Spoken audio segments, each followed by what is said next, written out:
Orang-orang muraqabah itu biasanya adalah zuhud, Pak.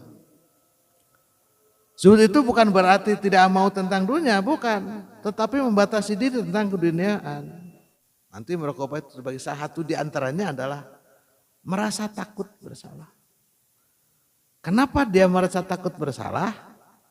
Kan karena merasa diawasi oleh Allah Subhanahu wa taala. Muraqabah sekali lagi intinya bukan hanya didiskusikan, bukan hanya untuk menjadi ilmu, tetapi step by step, satu langkah demi satu langkah, ayo kita amalkan bersama-sama. Ini memang sudah mendekati pengajian-pengajian kolot nih, pengajian yang tidak bicara lagi tentang perbedaan pendapat. Ya, mohon maaf. Jadi ini adalah pengajian hati kita.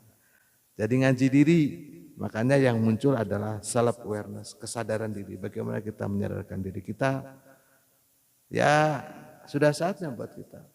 Sudah saatnya buat kita itu memperbanyak bekal kepada Allah Subhanahu wa taala. Nanti muraqabah itu sebagai salah satu di antaranya adalah merasa takut bersalah. Kenapa dia merasa takut bersalah? Kan karena merasa diawasi oleh Allah Subhanahu wa taala. Jadi kalau sudah itu sudah mulai masuk step 1 gitu. Jadi sudah satu tangga gitu untuk menjadi orang muraqabah. Jadi tidak cukup memang, tapi minimum memang itu adalah pintu masuk untuk bisa muraqabah adalah merasa takut untuk berbuat salah. Merasa takut gitu. Tatkala mau berbuat salah, takut. Nah, tinggal takutnya itu takut karena siapa? Takut karena ketahuan, kan berbeda nanti. Kalau nggak ketahuan mau jadi takut itu. Itu baru masuk pintu, gitu. Baru pintu ke-1. Gitu. Kalau nanti mah, lalu apa gitu? Kalau sudah merasa diawasi oleh Allah Subhanahu Wa Taala itu tidak ada istilah, aduh, gimana ya teh? Kira-kira ada risikonya enggak? Ya, sudah tidak. Ini sudah tahu bahwa ini pasti ada risiko. Jadi dia tidak mau melakukan. Secara otomatis dia tidak mau melakukannya. Jadi automatically gitu. Jadi dia itu tidak mau berbuat salah secara otomatis. Jadi ting-tengnya enak gitu. Begitu enggak, aja langsung itu menolak. Langsung menolak gitu. Tanpa harus berpikir aduh lebar tapi lumayan. Nah, tidak ada lagi, tidak begitu. Sudah aja ting-teng langsung aja. Langsung tidak punya pemikiran lebar, tidak punya pemikiran ada benuh nyawa, tidak ada. Kalau ketahuan gimana enggak ada. Langsung saja pokoknya, itu tidak boleh. Jadi itu adalah salah satu pintu masuk untuk mempunyai sifat muraqabah. Jadi ngambil barang, maling dari orang lain tapi dibagikan. Itu kan Robin Hood gitu ya. Nah, jadi sebenarnya ini sudah ada di dalam filmnya, namanya film Robin Hood itu. Kalau abdi mah gampang sebenarnya. Sebenarnya ini orang sudah sampai gitu. Sudah sampai ke muraqabah. Tetapi karena dia masuk di sebuah organisasi atau sebuah partai harus terpaksa ini. Nah, karena harus menghidupi partainya, harus menghidupi konstituennya kan itu. Nah, ada kesempatan ambil dibagikan bukan untuk dia. Orang-orang sudah muraqabah tidak akan berpikir semacam itu. Orang-orang muraqabah itu biasanya adalah zuhud, Pak.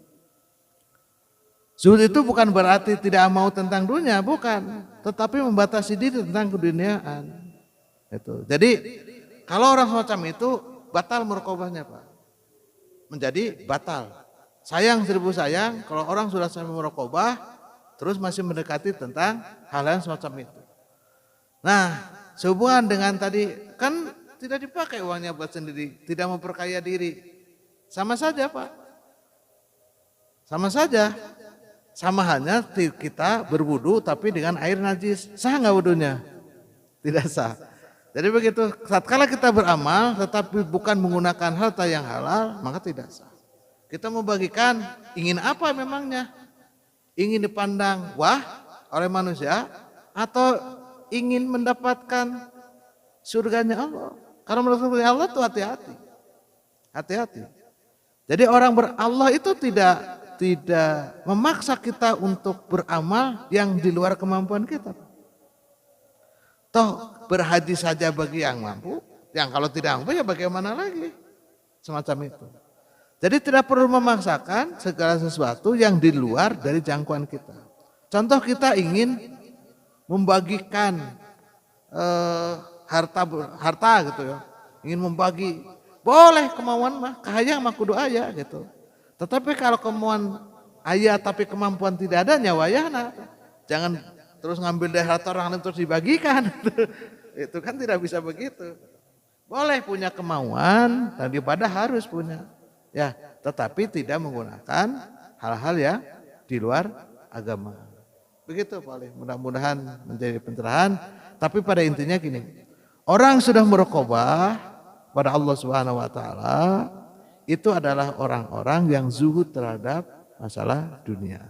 Orang zuhud itu adalah dia orang yang paling hati-hati terhadap dunia. Jadi kalau dunia itu, harta itu adalah abu-abu, ya tinggalkan. Apalagi jelas-jelas bukan miliknya. Rek dibagikan, rek ente, karena dia itu karena sudah merokobah, itu sudah merasa bukan merasa dekat, sudah dekat dengan Allah. Kan merasa mah boleh-boleh saja. Abdi ngerasa deket yang presiden gitu. Kita merasa dekat, presiden ngerasa dekat tuh jeung urang. Nah, itu kita merasa dengan Allah. Allah sudah dekat dengan kita. Orang yang murqabah itu dia tidak istilahnya memblow up diri sendiri. Wah, saya ini dekat dengan Allah. Tidak, Pak. Tidak. Tidak. Gampangnya tidak kentara lah. Tidak menonjolkan diri. Saya ini dekat dengan Allah. Saya ini salat tahajudnya. Saya ini enggak pernah. Dia itu zuhud, diam gitu. Biarkan orang lain akan menilainya. Itu mudah-mudahan ada manfaatnya, dan sekali lagi muraqabah, sekali lagi intinya bukan hanya didiskusikan, bukan hanya untuk menjadi ilmu, tetapi step by step, satu langkah demi satu langkah, ayo kita amalkan bersama-sama. Allah